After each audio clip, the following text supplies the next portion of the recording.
Welcome, welcome, welcome. You're listening to the Ask Brien radio show on KHTS 1220 and 98.1 FM. Well, every single week for over 7.5 years, actually our pilot show was December 2016. Our first show beginning of the year, January 2017. So getting closer to 8 years. Well, yeah, we need that woohoo.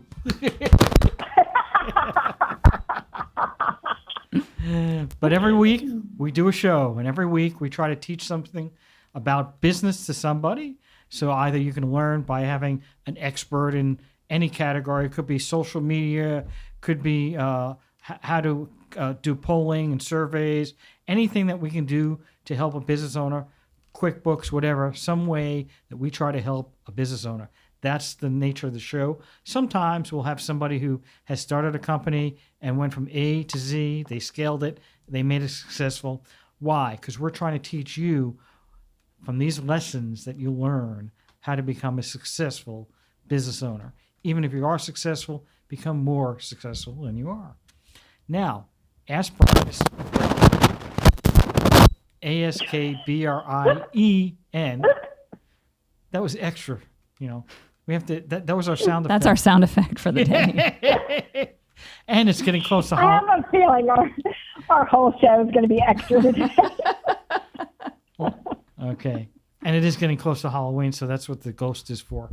All right. And that was scratching the ghost. Mm-hmm. But, Tracy, people want to know why Ask Brien is spelled with an E, and you are the resident expert. Hold on. Yay! Okay. We're all about the analog today. That's what we are. Well, that's what we are today, all about the analog. Well, navigating all of the seriously technically challenging aspects of our show today, we are absolutely starting out our first E with our engineer, Jen. So we use our sound effects, so I'm just going to go, yay! Thank you, Tracy. Oh my gosh. Okay, so we are here today with some E's to be extra exceptional. That's what we're going to do today. We're going to be extra exceptional in spite of our challenges. And anyway, we're often challenged, so it's not really all that different, is it really, Peter? So, but what we do have today is a fantastic expert, and I'm going to just go ahead and give a spoiler alert that we're going to be talking about profit today. And so any entrepreneur, capital E, wants to be listening today because profit is really, at the end of the day, what it is all about for the most part. And our experts are part of our really good core commitment to education. And we always feel like that an investment to be an expert is, working, let's say, 40 hours a week, 50-ish weeks a year. That's going to take about 5 years to get to that 10,000 hours in your industry category. How long is ish? But How long is ish? Ish, 50-ish means that you don't take any vacation. But I know you wouldn't know anything about that. So, I don't take a vacation except once every 2 weeks. yeah, exactly. As opposed to the standard 2 weeks that but if you're an entrepreneur, the whole idea is freedom and flexibility, right? But when you're a startup, that's the challenge. Anyway, our expert today will be able to shed a lot of light on that because she works with a lot of creative entrepreneurs as well. So we want to get all creative about how to make money and how to be flexible and have our freedom. But none of those start with ease. So I'm just going to say, aren't you enthusiastic about our studio setup today, Peter? I'm not enthusiastic, but I am excited!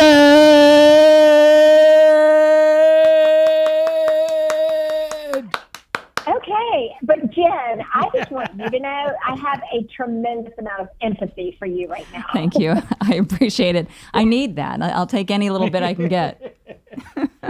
Yes. And what about all the noise on the ears I think that another too. E. Yeah. Yeah. Eardrums. Yeah. Yeah, our eardrums Exploded. are always compromised. Yes, they're always compromised. And Jen doesn't have her normal techniques to be able to soften the blow. So just Yeah, I can't really. strap in, everybody. Yeah, just have to deal with it.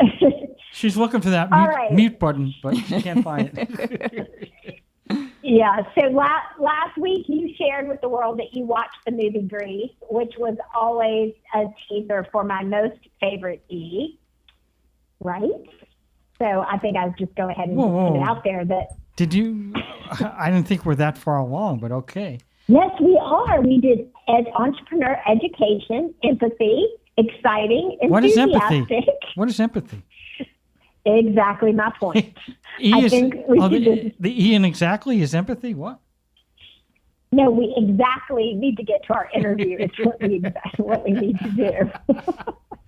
Right. As electrifying as all of this is for everyone. I thought that's Grease Lightning.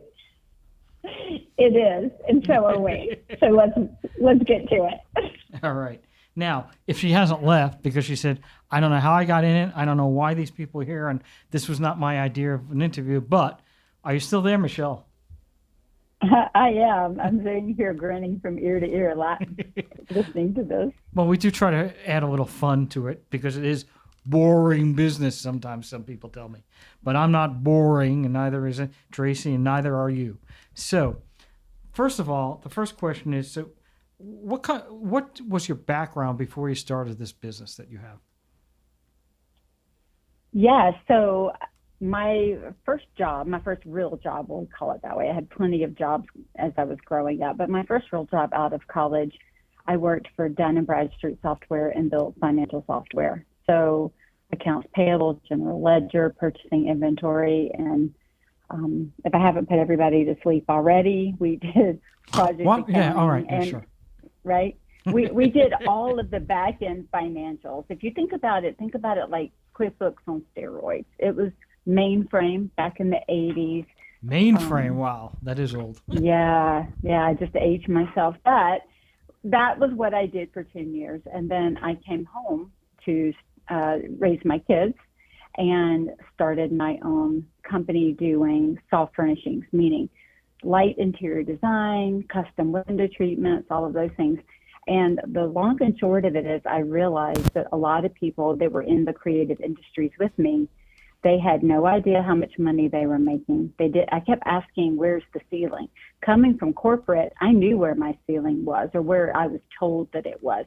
I knew what a career path looked like. I knew what my earning potential was. But when I stepped into the world of creativity and started my own business, I didn't know where those same benchmarks fell, if you will. This was probably around the year 2000, and nobody could answer me. And honestly, Peter, I thought they were not answering me because they were being rude and withholding information. And what I found out was they didn't know the answers because they were not looking at the business that way. They were more looking at, do I have enough money, if you will, cash to run the day-to-day, looking in their bank account. And they really weren't thinking of longevity and, what could this be, not the more small business owners. And so I started back in 2003 thinking, I'm going to crack this code. If I'm going to work for myself, I'm going to make equal or more than I could make if I were in corporate. So what do I have to do to make that happen? And then I started teaching classes on it and creative spaces. I started going in and going, hey, here's how these numbers work. Here's how you put this together. Here's how you create a strategic plan and a financial plan, and started a podcast called Profit is a Choice, meaning we get to choose to be profitable with the actions that we take. And then all of that parlayed into building of Matrique Solutions, which is a financial dashboard that allows business owners to be able to see at a moment's notice what their financial status looks like and to do modeling and planning so that they can take it where they want to go. So what you currently have, is that a software program or is it just a... It is. It's a SaaS-based solution, so it's a subscription-based software service, and it is online. Wow. And it's in the cloud? Yes, it is. Wow. Sometimes people think I'm in the cloud. All right. So now... The weather's great up here. I don't know. It's too overcast for me. Um, the so is your background in coding, and then you morphed into this, or was your background in some other area? Yeah, well, so in that first job with Dun& Bradstreet, we built financial applications on mainframes and then in a client server model as that came out later in the 90s. And so my background is management of information systems. So I did light coding. I didn't code the program that I currently have. I hired developers to do that. But my husband still works in software development, and I did work in software development for 10 years. Well, I stopped at the four next loop in high school, so that's as far as I got. So I don't know much. COBOL and others, Fortran and stuff like that. Oh, yeah. You and I could talk about probably, but the people today don't know what we're talking about. Anyway, That's right. So let's skip to, you created this software. How in the world, to me, it takes a lot of development time to create software. So you have to be, have free time, right? And then after you create it, then you got to figure out how you're going to get clients. Well, that to me, if I was starting a software company, that's where I would be concerned. The best part about software, though, is you make it once, and yes, you do have to do constant updates, and updates for different software and constantly. But once you get that done, the main part of it done, you can sell, 10,000, a million copies of it pretty quickly. So the question is, how in the world does somebody, have this idea and then make it into a product and service? Yeah, that's a great question. So I'll back up and fill in one other little piece for you. So I started a coaching and consulting firm in 2013. And in that coaching and consulting firm, I'd also been doing education for a few years prior to that across the country. And in that, I was building spreadsheet after spreadsheet after spreadsheet to solve the problems that people were having to understand their financials. So if you will, to take QuickBooks, to take that flat profit and loss statement and turn it into something visually that they could understand, and building models. So when I decided to start this, I did not initially think I will start a software company. What I hired somebody to do was to take all of my spreadsheets and put them together into a dashboard. So we started, because I still do coaching and consulting, by doing all of this nights and weekends like anybody would, a second side hustle, and trying to put it together in, I'm thinking Excel spreadsheets, by combining them. The problem is what I was asking it to do was kind of outside of what Excel was able to keep up with for me to be able to manage it on a larger scale with even just all of my clients. And so at that point, I said to my husband one day, I really need a development team. We just need to build this. Like, I'm tired of trying to manage it within Excel. And he was like, hey, I've got some buddies that would love to come in and help us do this. And so we kind of put together just a small team of developers, people that had always said, I'd love to build a software company I wish I worked at. And so we started building, and it's taken multiple years to do that. It's not a fast build, to your point, especially not when I'm managing and maintaining my main business, alongside of it. And so now I have two companies that I'm running, and I have teams on each side. And I think, honestly, to answer your question, if I had thought about what it was going to take to market it and get it out there and do all that, it probably would have stopped me before I started. But I was so intent on solving the problem for the business owner or the accountant and the bookkeeper who were trying to build spreadsheet after spreadsheet to answer the burning questions that the business owners have, like, when can I hire? What is it going to do if I bring in a new salesperson? How much can I plan to get off that? What is my employee burden rate? What is my overhead rate? Am I charging enough and billing enough? And all of the questions that we're asking to try to be profitable, especially in a changing climate, they didn't have those answers, and they didn't have anywhere quickly that they could get them. I was so focused on trying to solve that problem that I really didn't think about how to market it and how to get it out there. That was secondary. So operationally, every business is different, right? I'm an attorney, okay? You're in the coaching business. Tracy's in the podcasting business. People are in different businesses. Sometimes they run a store. A friend of mine has a retail store. I mean, the margins and the numbers are going to be changing from business to business. So are you categorizing and coming up with formulas based on the type of business they have? Because that, there's thousands of businesses out there. That would be hard. Or you're just coming up with a basic formula. You need to have 40% of your money's going towards overhead and 20% going here and 20% going there. How do you come up with these formulations that you're incorporating into your software? Oh, great question. So what we have done is, first of all, is we tell them the percentages they're already running.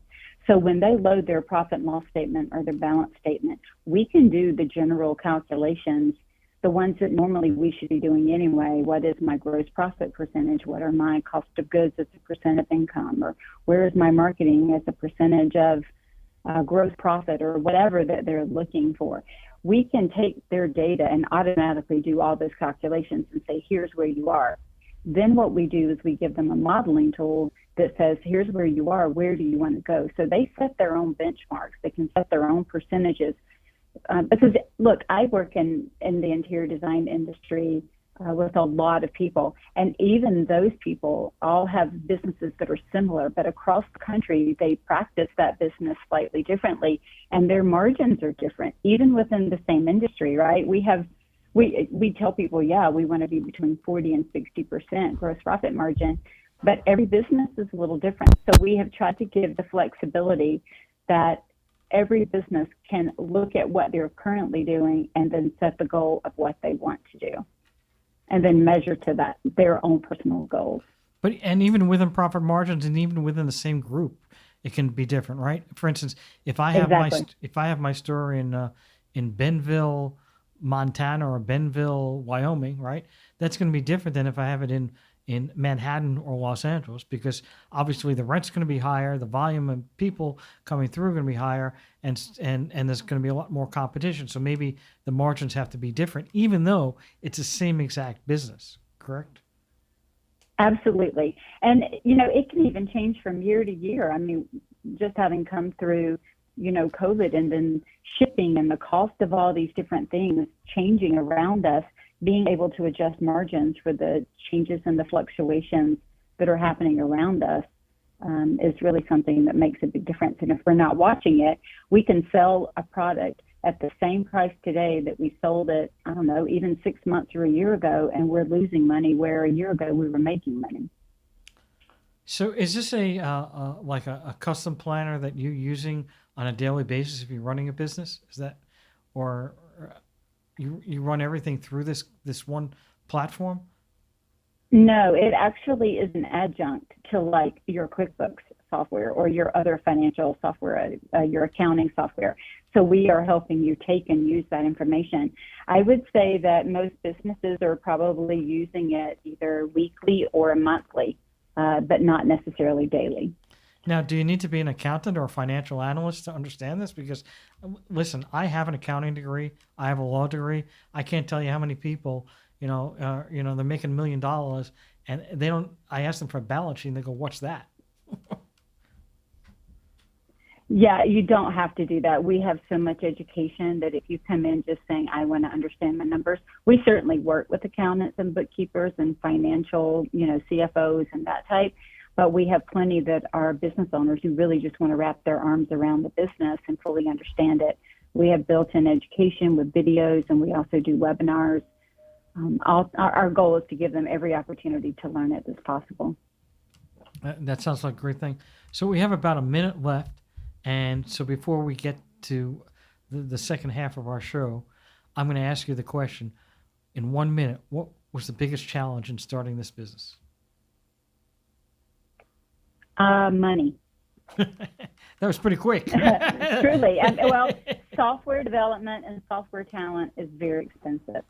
And I'm self-funded. So that was the biggest challenge, is where's the money coming from to get this thing off the ground? Well, actually, I think that getting the money is part. I think hiring the right people is probably just as important. But we're going to take a quick... Oh, absolutely. We're going to be taking a quick break.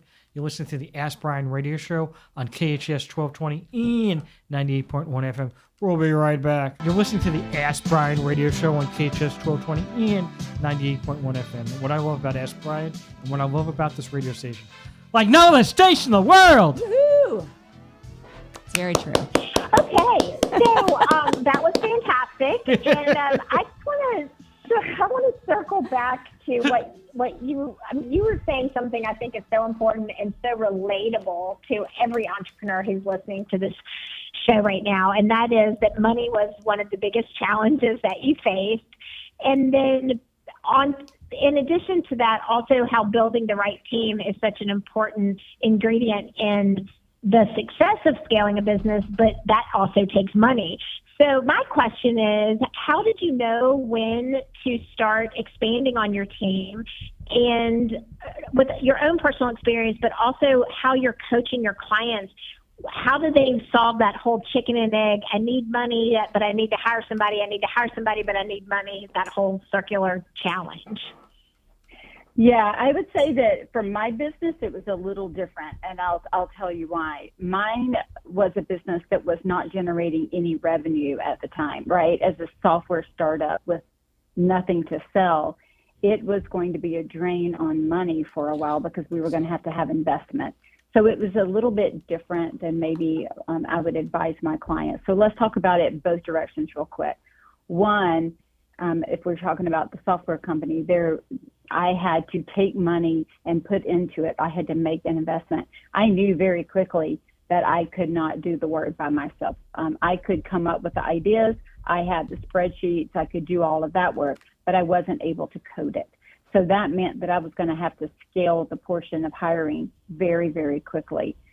Thankfully, like I said, my husband is in the industry, and I was starting to ask him, where do I find great talent? Where do I find people that could do this? And so that moved me into hiring and just investing the funds.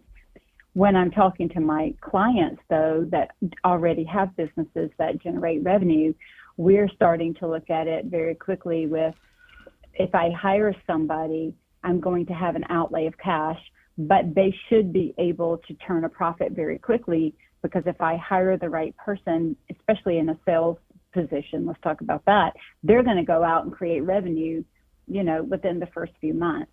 And so a lot of times I'll tell them, save 3 months of salary for the person that you want to hire, so that when you hire them, you have enough time to onboard them, ramp them up, and get them ready to do the job that they need to do before they are starting to make money back for the company, whether it's based on time or based on their ability to go produce sales, right?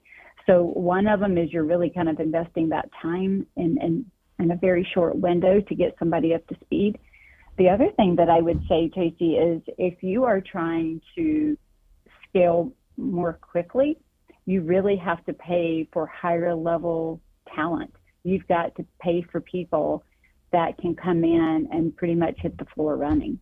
And so if you've got more time than money, maybe you can hire someone who is a little less skilled, and you can train and spend more time that way. It'll cost you a little bit less, but that on-ramp is going to be much longer than if you're getting, very experienced people in the door quickly.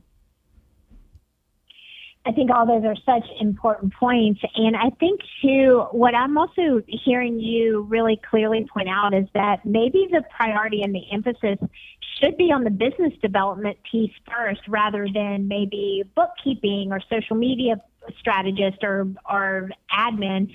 Is that an accurate takeaway from what you're saying in terms of like prioritizing who to hire first? Yes. Honestly, I sat down with both of my businesses. And I didn't do this with the very first business that I started in 2000, and I got caught because I didn't sit down and create some version of a strategic plan, even if it's a back of napkin plan. I didn't do that. And so I was just kind of winging it and just kind of going through, and, everything was like a fire and you're trying to put it out. Well, I learned those lessons back in 2000. And so for both of the businesses that I have right now, even my podcast, I sat down and did the whole, what is the why am I doing this? What is the mission, the vision? What are the values, the non-negotiables? What are we trying to attain? Who is our ideal client? I did all of that work up front for my coaching consulting business, for my podcast, and then for the software, so that I had an idea of what we were trying to accomplish. And then I hired people who agreed with what we were trying to accomplish, whose own personal why and values aligned with what we were doing. Once I got that in place, then I can start hiring kind of those ancillary, I need somebody to take some admin off my plate, or I need the bookkeeper to help me over here. But you don't always have the time, effort, or money to onboard every single person at one time. So I had to get something moving forward. Well, and I'm curious too, like as you're coaching your clients and when you're thinking through this for your own businesses, a lot of times people will create a plan like that and they'll like set it and forget it. But don't you feel like it's important to go back and revisit it and revamp it? And how often do you recommend people do that? Yeah, we go back every quarter and revamp it. And then I recommend that they take the high level goals and strategy, even just the vision or the why, and write it down and keep it in front of them and their team, going over it consistently so that everybody in the company, that is, especially in smaller teams, everybody knows what they're doing, why they're doing it, and how their job fits in. And so it's meant to be a playbook. It's meant to give direction, but it's not necessarily meant to be exact. So we do update it often, but I use that strategic plan to make the marketing plan, to make the financial plan, so that everything works together. We got to take a break. Do you have... Okay, then we are going to take a break. For our sponsor, with the show could never happen without. And we are indebted to legalsteps.com. That's LEGALSTEPZ with a Z. .com. You're trying to get ahead. You're trying to finally get that business. You've had this great idea for years, and now's your chance. You don't want to keep putting this on the back burner. Look into legalsteps.com. You can really kind of have them help you through the steps in order to figure out how to make your own business happen for you. The courses are affordable. They're under $150, so you can't let something like finances get in your way. That's always been a struggle for everyone. It certainly is the case now. Money is tight. And so $150, think about it this way, you're spending just a little bit of pocket change, if you will, to really get ahead. And I say that in a joking way, yes.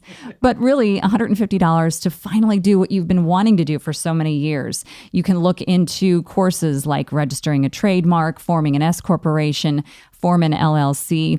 The experts at legalsteps.com have over 30 years experience. So you're not dealing with somebody who's brand new and green. You've got somebody who knows what they're doing, and they are looking over these courses. So you know that you're doing the right thing. You're answering the questions properly. And if you get to the point where you're confused, you're stuck, you're frustrated, they'll just go ahead and do it for you. So really, you've got nothing to lose. I took one of the courses, and it took me just under 2 hours. I was able to, which is huge for a lot of people, huge for me, I was able to work at my own pace. I could pick and choose when the course worked for me, not the other way around. You can pause, rewind, again, work at your own pace. And the other thing that I thought was really cool, because at certain points, sometimes the legalese can get a little confusing. It's screen and screen. So you see your legal expert on the screen, and you can see their screen as well. And so that way, okay, I'm answering these questions the right way. I'm not going to mess anything up that's super important. And so it kind of feels like they're right there in the room with you, and really could not be easier. Go to legalsteps.com, legalstepz.com. Wow, thank you very much for our sponsor, and thank you, Jen. You got it. And we are back with the show, Ask Brien. All right, Tracy. Somebody's had some Red Bull today. So we were talking about your plan, Michelle, and I was going to go into the direction of, you mentioned not only just the plan from a business development perspective, but also marketing strategy. And I also love, of course, I love that you mentioned your podcast. So tell me a little bit about what was the driver behind you starting a podcast for your business, and how does that integrate with your business development and your marketing strategy? Yeah, so good. So my podcast pretty much is my marketing, a huge piece of my marketing. The way that it came about, I want to say I was thinking about doing a podcast in 2016, and I really started just thinking about what it was going to take to do it well, meaning, can I show up consistently? Do I have this much that I want to say, like really planning it out? And I wasn't ready at that time. I did not think that it would fit into the business that I had. And so fast forward a couple of years, I sat down in 2018 and thought, okay, this is the year. And the thing that prompted me to do it is I had been doing a lot of traveling, teaching, and it's exhausting to constantly be on the road teaching and going in and out of new places. I had my sons were graduating high school, and I really wanted to be around a little bit more instead of gone. And I thought, you know what, if I could get on a podcast and just honestly teach for free, if I could just get up and either me teach for free, similar to what you're doing right here with this radio show, bring in other experts, talk about things that people care about, and really just push the idea that the choices that we make in our business every day lead us closer to profitability or further away. And that's what prompted me to sit down and just get that started. And it fits in because it is part of the marketing arm for everything that we're doing. And how are your feelings in terms of, like, one of the things that I talk a lot about with people who are using podcasts as a marketing tool is how efficient it becomes as a content repurposing tool. So are you using your podcast as you record your episodes and release them out for marketing? Are you also using it to repurpose and generate other pieces of content, and how are you doing that? Absolutely. I'm certainly not doing it myself. I have a couple of different teams that do that. But when we record a podcast, first of all, we run it through an AI generation tool so that we get a transcript very quickly. We have a team that uses that content, and they create Instagram posts and stories and reels and all the things that we need, overlays. We use that information when we're writing our LinkedIn content. So we are pulling from it, and we have everything as I'm going to call it a light blog, meaning a transcript. We have it audio, we have it blasted everywhere. We also put it out on YouTube. So we're taking it and reusing it, repurposing it for content in so many directions. It's really, really helpful to do that. We're even taking a couple of different podcasts and pulling information from them, and we've created lead magnets with it, right? Because the information is still the information. It's great to have. And I even have created a space on my website that says coaching through the podcast. And then we have a PDF with downloadable links that is like, you want to start at the beginning and just coach through your entire business. Here, go listen to all of these 25 hours of easy listening and get your coaching answers. Oh, that's such a smart idea. And you could also convert that into a playlist on Spotify. And I mean, you might already be doing that on YouTube, but that would be a really easy way for people to access that pretty easily, and it would play automatically for them. So I love that you're using your podcast in so many innovative ways. What other marketing? So you were saying your podcast is your marketing. So I'm curious in terms of whether you use it for your own business or in your coaching and consulting. What are your feelings around paid ads right now, and what are you seeing if you or your clients are utilizing those? What are you seeing working for yourself or for them?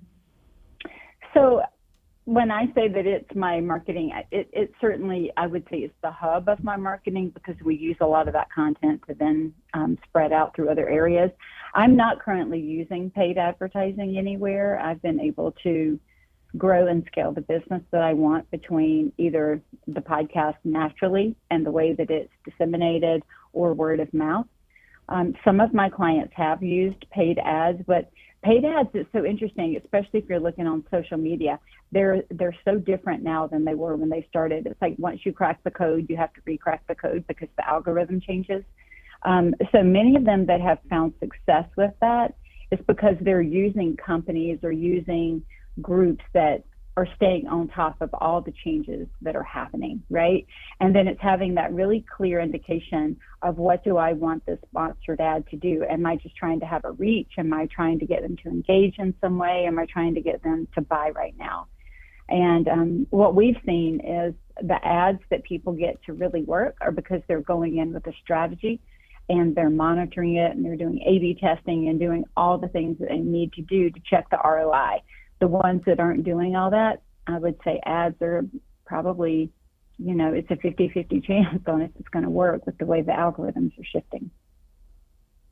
And just in terms of just when you're saying shifting, I'm pivoting away from marketing right now and just thinking about the economy, the industry, especially with creative service professionals right now. How are you coaching them through some of these challenging economic times? What are some of the pieces of advice you're giving service professionals right now? So some of the first things are to be aware of your cash position.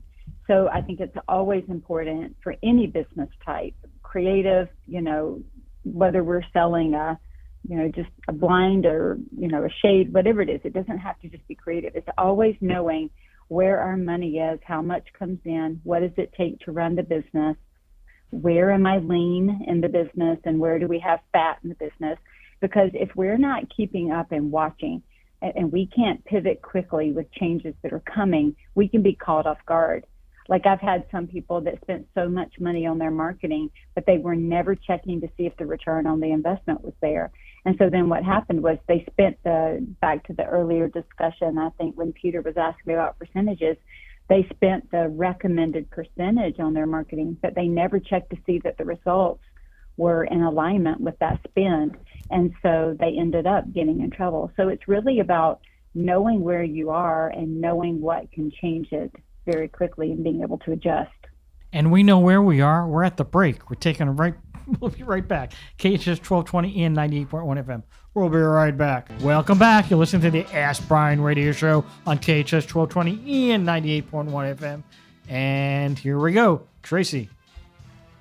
Michelle, I just want to say, you have shared so many insightful perspectives with us, not only just in terms of how you've built and scaled your business, but I also love that you've been able to really showcase your consulting expertise and how you've been coaching your clients. So thank you so much for that. My guess is there's a lot of entrepreneurs listening, especially creative service professionals, who are going to want to continue this conversation with you. What is the best way for them to get in touch? So the websites that you can check out if you want to talk about coaching consulting is scarletthreadconsulting.com. The software website is metriquesolutions.com, METRIQUE. And I'm also hanging out on Instagram. That's probably the fastest way. And on Instagram, I'm on there as Scarlet Thread ATL and also as Metrique Solutions. And then you can also find me as Michelle Williams hanging out on LinkedIn. I love that. And you heard it all here, folks. But if you didn't get it all, then you can catch it on the podcast, speaking of repurposing content in a very efficient way. So check out the Ask Brien podcast. That's AskBrien, wherever you find your favorite podcast. And then while you're at it, also check out Profit is a Choice podcast, too, because I happen to have been a guest on that show, and it is an amazing podcast. So now you have 2 new podcasts to add to your podcast feed. Peter? Well, hold on. Before we do that, we have to do the clap. And a yay. Yay! All right. So thank you very much, Tracy. So we only have a few minutes left, probably about 3 minutes, just to let you know. So we're 3 minutes, and then we have a hard out. My question is, if I have a business, okay, and what's the first step I'm going to do? I'm going to call you up. We're going to do an exploratory call. You're going to find out something probably on the coaching side. And then you're going to, set me up with the software. How am I going to set up the parameters for the software? Great question. So the way that it usually works is if somebody were to just call me directly and say, I want to talk to you about coaching, you're exactly right. We would do a discovery call or an exploratory call and kind of find out what their needs are. Many times people are able to go directly into Metrique Solutions and set it up themselves or with their accountant or bookkeeper. It is meant to be very intuitive for the business owner. So it was not built for the accountant and the bookkeeper because they're going to look at numbers a little bit differently in some cases. If a potential client called and said, I really need help, I want to talk about my industry, I want to talk about what I'm doing and where it is, then we would move more into a coaching consulting, and then we certainly would help you set up Metrique Solutions if it was the best answer for your business. It always comes down to, again, because we're going back to the profit is a choice, our goal is to help people become profitable. And so we're only going to make suggestions for solutions that are truly going to be able to help them in the way that they need to be helped. How easy is it to use your software? Well, I think it's really easy, but I'm also the one who built it. Again, you know what, we have a quick start guide which walks you through, and we have pictures of every single thing with every field notated on what to do in that field and how to use it. We have monthly webinars, and we have an entire library of webinar information that you can watch. We have videos that walk you through every screen. We even have if you get started, here are the first few things to do. So for those that are following it, I'll put it to you this way. I hired a young girl that is doing her senior work. I've hired a couple people that are in college or that are doing the work learning in high school where they're doing coding classes and things. And we gave them our quick start guide. They have no background in business and they have no background in accounting. And they could sit down and do everything that we asked them to do by following the quick start guide and the videos that we have. So I kind of feel like if we can have some high schoolers and early college kids jump in and do it, then certainly the business owners have every ability to do that. Well, thank you very much. Unfortunately, we're out of time. I really appreciate having you on the show. We'll have you on again on the actual radio part of it. And thank you again. Over and out. You're listening to the Ask Brien radio show on KHTS 1220 and 98.1 FM. Over and out!